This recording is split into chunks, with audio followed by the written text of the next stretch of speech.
एक पुराने घर में एक चालाक बिल्ली रहती थी।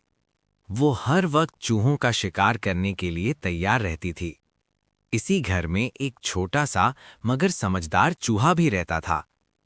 बिल्ली कई दिनों से चूहे को पकड़ने की कोशिश कर रही थी, लेकिन चूहा हर बार अपनी अकल से बच निकलता था। एक दिन बिल्ली ने एक चाल सोची। वो एक कोने में जाकर बिल्कुल साकित हो गई, जैसे वो मर गई हो। चूहे ने दूर से बिल्ली को देखा और सोचा, शायद बिल्ली मर गई है, अब खतरा खत्म हो गया। लेकिन वो मुकम्मल यकीन करने के लिए आहिस्ता आहिस्ता करीब गया।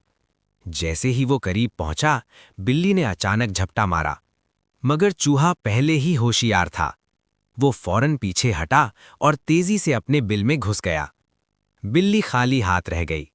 चूहा अपने बिल में बैठकर बोला, सिर्फ आंखों से नहीं, अकल से भी देखना चाहिए।